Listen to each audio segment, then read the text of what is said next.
We don't have to be perfect. We don't have to look perfect, even though we do look really good. We do. Pillow princess, pillow princess, pillow princess. He's a pillow princess. They're a pillow princess. You're a pillow princess. Yeah. Hey, princesses. I'm Layla. I'm Irina. And this is the Pillow Princess podcast. Yeah, so we obviously are Black, we're queer, and we like to talk some gay. Honestly, endless amounts of Gay. And how do you talk endless amounts of Gay? By always having a dead horse. Mm-hmm. So, Irina, I'd like to ask you, what is your dead horse of the day? My dead horse of the day is when people are merging onto the highway and I'm merging onto the highway and they purposely cut me off because why are you trying to... Hey princesses, this is Irina. I thought talking about traffic during our first dead horse was a bad choice, so we're fast forwarding through. I didn't get my driver's license until 2020, yep. Mm-hmm. Oh my gosh. Yep. Well, Black Lives Matter. That's what I always say. Yeah, that is what you always say. That's what I always say, you guys. Yeah. What's your dead horse, Layla? Well, my dead horse right now, currently, you guys, is helicopter parents. I obviously work with lots of children and, like, you know, let me speak carefully here because some of them might be listening to this. But I'll leave it at this. I'll just say this. In the philosophy of Maria Montessori, the children need autonomy, they need to be able to make choices, and they need self-sufficiency. And the children are the future. And so it really bothers me, dead horses my little brain, when parents are like, oh, like, I'll put your snack away for you. It's like, no, like, the child has hands and can put it in the cubby. Or, like, oh, yeah, so many things. But yes. I have an actual deader horse. You have an even deader horse. Yeah. Please, guys, this just in. An extremely dead horse. It's a discourse around political lesbianism right now. Oh my god. On the internet. Yeah, no, get into it. I'm right here. I just feel like people are constantly talking about different things when they use the phrase political lesbianism, and so then they aren't ever talking about the same thing. Yeah. So, like, you know, if we know any of our queer history, queer theory, like, one thing that's, like, pretty common, particularly within the lesbian movement, and I'm also not lesbian, so let me put my bias out there, too. So this is what I understand of the movement, of the lesbian movement, is that centering women and being a lesbian is also directly a political action, and so it's not just like in every part of your world, in every facet of your world, how do you push back against that patriarchy? However, I think in current times it's also kind of morphing into there was like the article from a woman who was just like, why dating men sucks, and why I chose to be a lesbian. And I think that has a whole host of issues, like actual issues. And I was like, ooh, I don't know if that's a label that political lesbianism is. Yeah. Mm-hmm. Well, I did not read the article. Dating men does suck. Like, believe it or not, everyone, I've done it. It sucks. Yeah. I just think it's an odd way to position a woman being the savior of your romantic life because your ex-husband didn't do labor, but you believe that women are better at labor, basically. Yeah, I just, like, I haven't read the article, but I feel like, okay, I am a lesbian, and I am, like, in a relationship and in a partnership where, like, we share a lot of, like, domestic tasks, and a couple years ago, or, like, last year, somebody who will go unnamed, let's call them, what should we call them? Let's call them Ilya. Okay. Let's call them Ilya. Last year, Ilya had this partner, and this partner that they were living with, and Ilya and their partner are at our house, and they're asking who's the husband and who's the wife in this relationship. Oh, and we were both just kind of like, well, like, we're both wives, and, you know, like, kind of, like, looked at each other, like, isn't that kind of the whole point of, like, being a lesbian? Like, there is no husband and there is no wife, because, like, it's not, like, a hetero thing. It's not, like, a hetero, like, patriarchal, like, thing. And, like, I don't know. I think that, like, gender dynamics are super important in relationships, and also when it's reduced to, like, oh, this woman is a savior, right, because of the labor that she's doing. It's like, that's crazy. Like, take those words out of your mouth and put it into the mouth of, like, your dad, and then you fucking hate him, right? Because that sucks. Yeah. Oh my goodness. Sorry, maybe not your dad, but any man. Well, anyway, let's not get into it today. But does that track? Like, I don't know. That's my first take. Was Ilya straight? No. Oh my god, we're talking about lesbians. Let's talk about het gay people, because oh my god, tell me how. Oh, well, yeah, tell me. Well, just like how someone can be gay or lesbian but not be queer. Like, not be queer. Consistently trying to reproduce heterosexuals and everything. You know, super invested in capitalism and super invested in being police. Like, you know, and policing other people. Yeah. I don't know. I recently, like, shed some het gay people.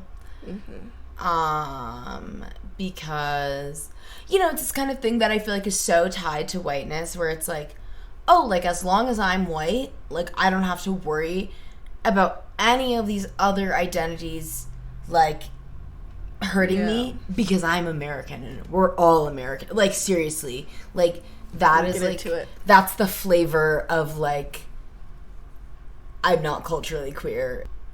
Like, people are always going to say, like, oh, like, the Trump era, but Joe Biden was president for part of it, too, and, like, I don't know. I just, yeah. And, I mean, like, I wonder... And so many other people have been in power, like, in this time, that are just, like, not the president, you know, right? Like... Well, I mean, I think that particularly U.S.-centric white LGBTQ plus experience in construction really does heavily rely on the oppression of other people. Yeah. Which, let's wake that up. Let's wake that up. Knock, knock. I mean, and that's why, like, so many conservative things, like how invested some people can be in, like, being cops to their friends and their community, is literally just because of the way that queerness in the United States necessitates that you leaning onto the policing structure, right? Like, I'm thinking about just, like, how hate crime law can also become so extremely racist, and that white queer people can understand that the cops are bad when it comes to the Stonewall riots, but, like, can't understand that the cops are bad when they're, like, they think that they're, like, scared of a black person in their neighborhood. Oh my god. Yeah, whoa. That's, like, a deader horse for me.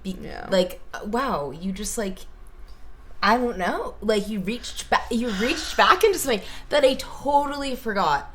And I remember. And you remember.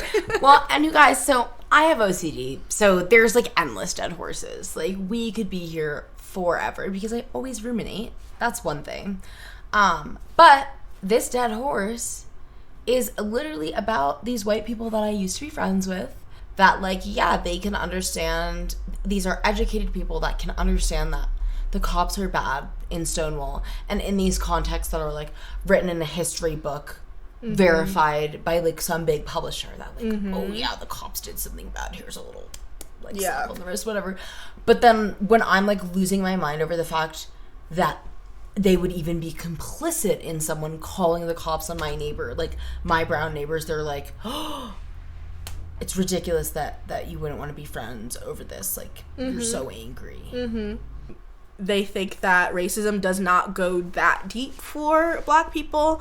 Like, yes, we get upset at it, and when something really what they view something really horrific happening, like someone being murdered, like, that's what we should feel upset about, but not just that existing and being black and interacting with white people is so already layered with just like so many issues with the way that they talk to us and like inherently see us or position us within community groups.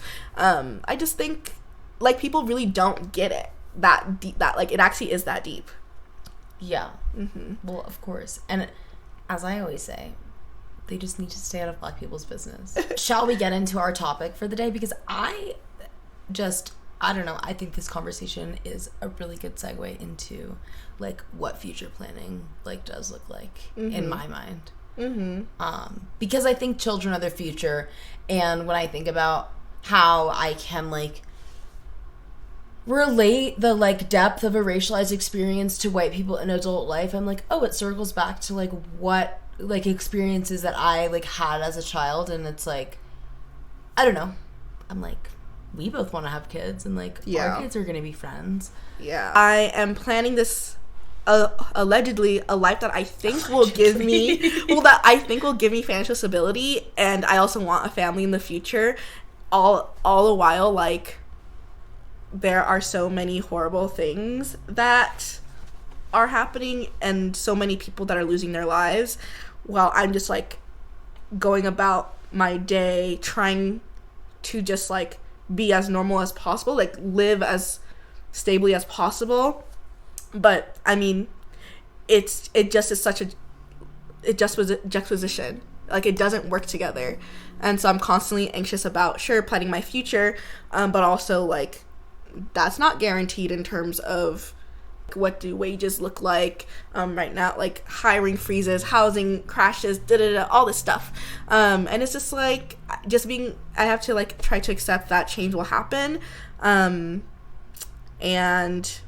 maybe my dreams will come true and not everything is going to end, but yeah, kind of everywhere with that. Did you have like an extra thread to add on that? Yeah, well, I just like, I don't know, it's like whether I have my own kids or all of my friends have kids, like there are gonna be like children in the world, and like they are vulnerable, they are impressionable, and it also means like they have like great potential for like change and progress, and like, you know, it's like there's so many horrible things happening in the world right now, and yet it's like there's an ecological future, right? Like life extends beyond us. Yeah, life extends beyond us, I think.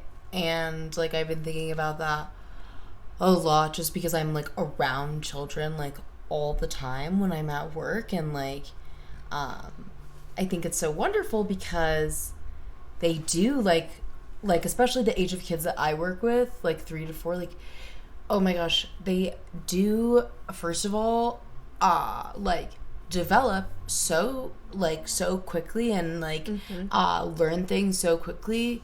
They're uninhibited, like they're not embarrassed to learn something by like singing a song, and like that makes me feel like with my ADHD brain maybe I have like a future in life, because like at my work like that spontaneity is like a superpower, and like I also feel very like grounded in like where I am and like our community here, and so that just like gives me hope. Like a lot of like my elders in my family have like survived like so much hardship, and they have great lives now. And Black people will be part of our future. We will have Black children, and like they will live, and I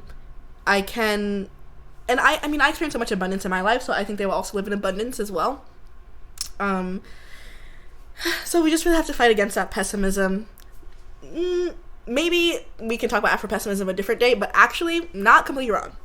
I don't think we need to fight against pessimism. Like I think all emotions are like part of our reality, and like all realities like exist in the same universe and on the same earth, like, and that's like kind of a mind fuck to think about, because that means that like so many things are true at once, but it's also awesome, like so many things are true at once. I know, but I have the kind of brain that like wants like happiness, or like I'm just like, oh my gosh. Oh wait, you want to be happy? Well, like dude, I'm like so depressed, but like for like, I don't want to be happy, like, I just am. Like, whoa. Like, I wake up and I'm smiling, like, my face rests in a smile, like, even when I'm, like, the most depressed and angry and annoyed girl in the world. Like, happiness is, like, part of your inherentness. Yeah. Okay. There's people in my life that would watch me say that and, like, would be like, that's, like, not true. But it's like I'm real, but I'm always giggling. You know what I mean? Yes. I got you. Inside, you're, like, the joy is a circle, and everything that happens within that, no matter what it is still inside of that circle. Exactly. Right. And that's why I'm never getting Botox. Because why? Yes. Joy in my heart. Joy in your heart. Guys, Saba said that. She said, I don't need Botox. I have joy in my heart. Wow. Yeah, I will probably never get Botox. Probably. I'm just super susceptible to persuasion and advertisement. Oh my god, so somebody could convince you? Not now. Like, right now, I don't think I would ever get Botox. I have, like, really wonderful skin, and I'm, like, you know, I understand that Botox is really bad for you, especially when the younger that you are, and I'm not falling for that propaganda. I think the, like, plastic surgery thing and, like, the whole aesthetics of our culture right now are just going to kind of continue as they are. Like, what if I'm 72? Because that's when I'll start breaking down. And all the people on my block are like, when Sorry, I was like 72. Botox? It's just like... like, when are you going to get Botox? You know, they're going to ask when you're going to get like, Botox. Because it's going to be that common. I'm going to live on your blog, and I'm never going to ask that. Okay. No, I know I won't need Botox because, like, I've just seen, like, how everyone in my family ages. But it's also, like, dude, like, there's a side of the internet where, like, every girl, like, regularly is getting Botox. And, like, these women are, like, our age. And it's, like, they can do what they want. I have no judgment towards them for getting Botox. I just think it's, again, that thing of, like, oh, my gosh, we are just living in such different realities. Because it's, like, I don't know, maybe I would spend that much money on, like, a bag or, like... Gay. But... Right? Like, I don't know. Maybe not gay. But, like, a purse or, like, clothes or, like, a really fun trip or, like, something like that. I'm like, yeah, maybe that's, like, as much as like, these people spend on Botox. I don't know. I think it can all be quantified. I generally understand the plastic surgery to be initially, like, obviously, like, a very useful thing for so many different people. And also, I'm not a choice feminist, and I do absolutely believe that the choices that like, non-men make are already kind of decided for. Like, when we think about beauty, when we think about aging, even, like, being like, oh, I don't want to get Botox because you know that, like, you'll look good anyway. Like, the point of looking good, like, well, it's just, like, the point of Botox is that you don't have wrinkles on your forehead, and it's just, like, but, like, yeah, you know, my parents and my grandparents have, like, the smile lines, but, like, they got smooth cheeks and forehead, you know what I mean? And, like, of course, they probably see themselves as wrinkled. But, yeah, what is the point of looking good? Wow, I really want to be very old, you know? And so, therefore, I'm gonna have wrinkles. And that's gonna be a good thing, you know? Well, also, something that I found out recently is that Botox makes your muscles weaker, so then when you stop getting it, you just have more wrinkles. Pillow princess, pillow So basically, our camera died, and it's another day. Hello again. Another outfit, too. Another outfit. Hey! But, so yeah, so we're talking about Botox and just the... Am I allowed to do that? Yeah.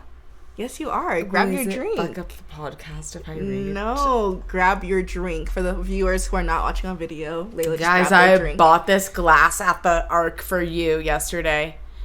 Hey, Nathan, can you, like, bleep out, like, burp, any, like, identifying information of where we live, so, like, the Arc, they can't know that, the Arc, or, like, when I say gay, they can't know that. The Arc, the one Arc in all of North America. Well, what if they think I live in gay? Oh my god, delete that.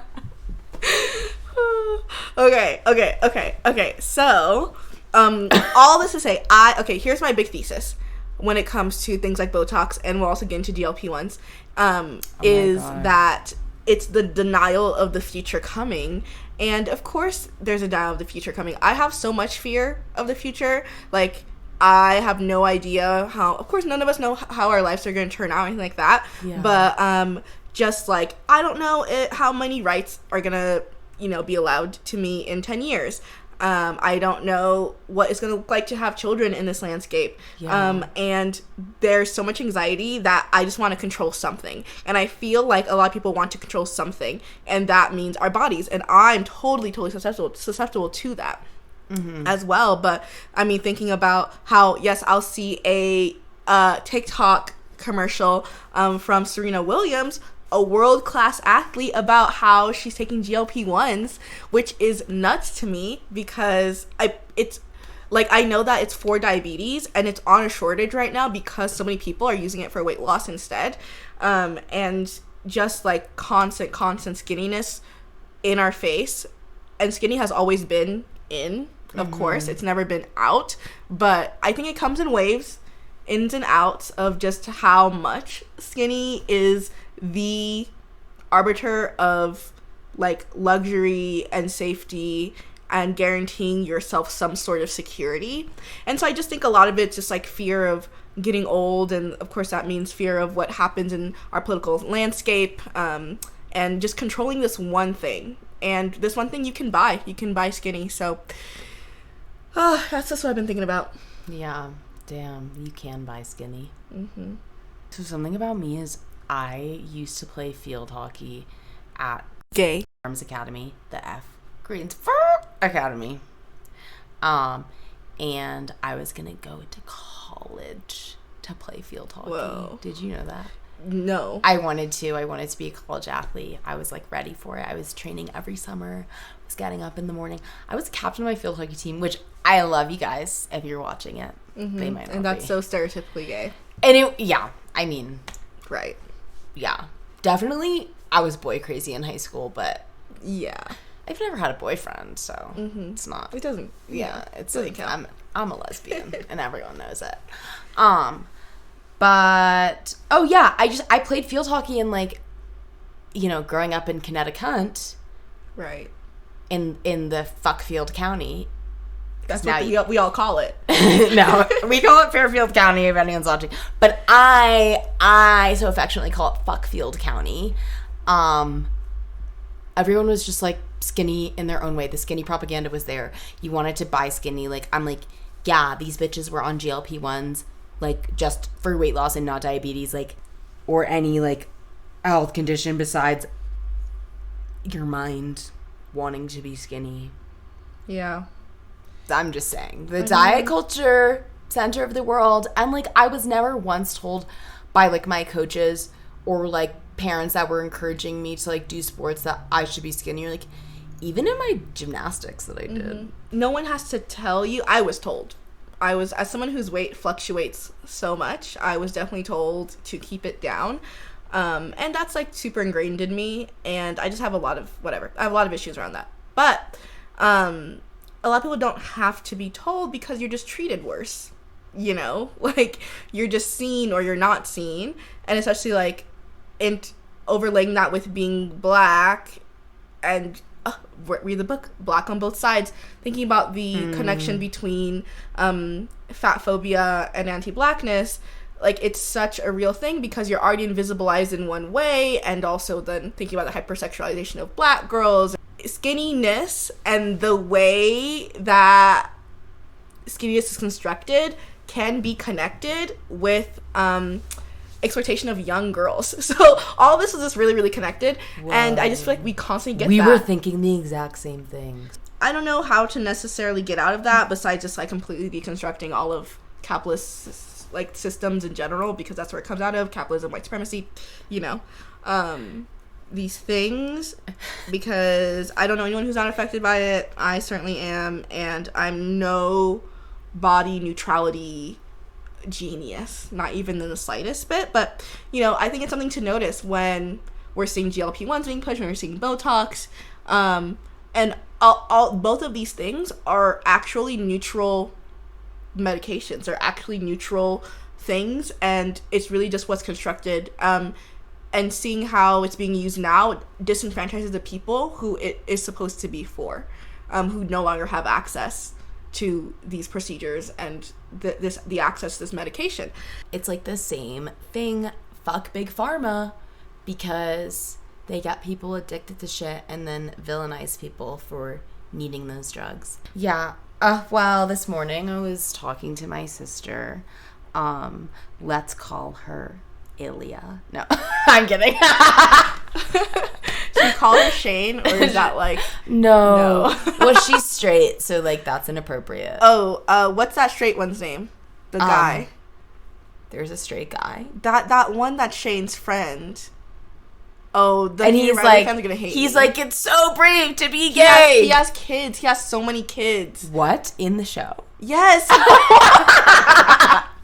Whatever. Did we? I watched Heated Rivalry. What's his straight person name? Well, I'm like, Robert.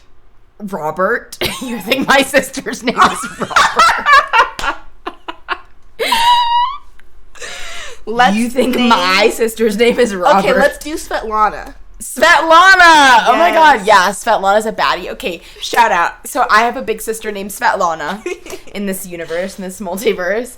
And this morning, Svetlana and I were on FaceTime and on our little hologram phones, because we're in a different multiverse, I'm sorry to say. Should I write a fantasy novel? I think you should write a fantasy novel. But your sister Svetlana, or she's I'm sorry, my sister Svetlana. Well, I was just telling her about, like, that we were gonna do this episode of the podcast, finish this up, and I was asking her, like, what future planning looks like in terms of, like, people, in her life, and, like, who she wants to be around, and, it was really interesting because she was just like, I am not sure, and I don't have expectations because, there's so much that is, like, up in the air, and she was saying that she knows, like, she could take her dog, Juno, anywhere that she goes. And I think, I don't know, like, that just had me thinking about, okay, like, there's constants that we can always, like, make for ourselves. Like, I think I have a lot of expectations for what I'm supposed to be doing, like, in my head right now, just because, I don't know, dude, I fucking graduated college, and, like, it just... Yeah. It just goes. And I feel like I'm living by my values, but I'm not, like, having a career, like, hopping from job to job to job. And, like, that's, like, what I feel like Svetlana was doing. Like, just, like, trying out different things and, like, really, like, advancing herself, like, professionally and doing lots of cool things. But... I was just kind of comforted by that advice from, like, an older sibling to be like, okay, like, you don't even have to, like, to know that, okay, like, I don't actually have to have expectations. Like, I've been trying to let go of the expectations because I have OCD, yeah, for short. And it just means you're, like, constantly, like, ruminating about, like, what you could have done, what you should have done. If you, like, for me, if I, like, don't, like, wake up every morning and, like, drink water before I have my coffee, like, I'm never gonna be successful. Like, I don't know, I can't with that shit. And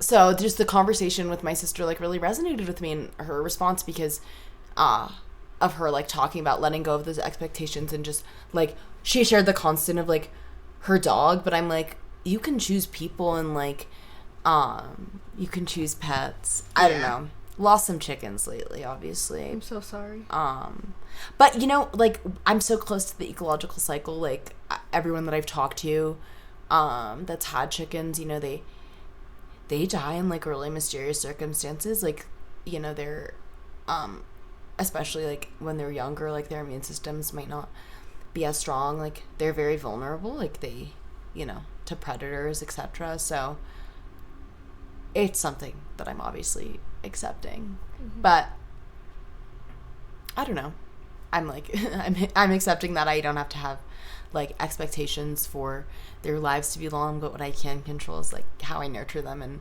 take care of them. And, like, there was one that died this week, and I tried so hard to, like, nurse her back to health, and I, like, was, like, feeding her electrolytes and, like, swaddled her and whatever, and she didn't make it, and it was awful. Just to, like, know that she didn't make it, and I tried my best. But it's also, like, I don't know, I still know that she had a good life. I still know that she's buried with one of her sisters. Like, I know that the chickens are, like, loved and taken care of. And so, you know, I think we all have capacity to, like, nurture something different, and you can always change that. So right now, some people are nurturing their GLP-1 and their Botox for the reason of be skinny, you know, have no facial movement, I guess. I don't know. Look like a child. Yeah. But they could nurture something else, and that's beautiful. And, like, I am at a very, like, different phase of, like, nurturing, like, hobbies and different, like, things in my life than I was, like, even just, like, last year or, like, 2 years ago. Like, I don't know. A day in my life is totally different, and every day is different, and I love that. And I think I'm looking forward to that about the future. And, like, it's like, yes, there can be so many variables, and also, like, I get to choose, like, the story that I tell myself in my head about things, and we all get to, like, that is a choice that, like, we all have, and, like, that's just a conversation that you have to have with yourself. Like, you don't have to have it with anyone else. I mean, we're having it now, I guess, but I don't know, like, you can just have your inner thoughts. That's really beautiful, and I think... Oh, sorry, I just went on a rant. No, I think that was honestly, like, a really beautiful wrap-up of everything that we've talked about, what future planning and just, like, thinking about living life as what you nurture, you know, and what you hold on to, because the uncertainty is just going to be there. Yeah. But try your best. Gonna nurse the chicken and hope for the best and keep going. Yeah, nurse that chicken. Nurse that chicken. Thank you so much for having this conversation and for having our first episode. Hey, we did that.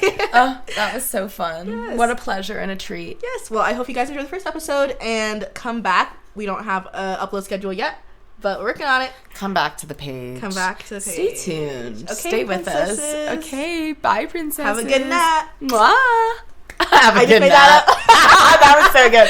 Wait, ready? 1, 2, 3. Have a good night. Pillow princess, pillow princess, pillow princess. He's a pillow princess. They're a pillow princess. You're a pillow princess. Yeah. Okay, I think we're good. Yeah, I think we're good. Are you ready to clap?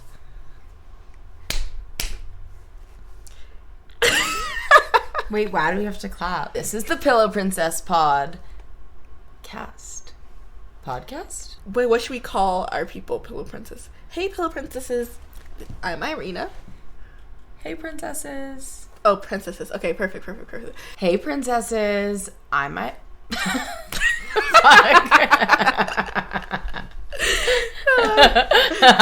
Irina. No. Okay. Hey. Take 4. Oh, Blake, it's going to be edited, right? No. Oh my God. We're talking about lesbians.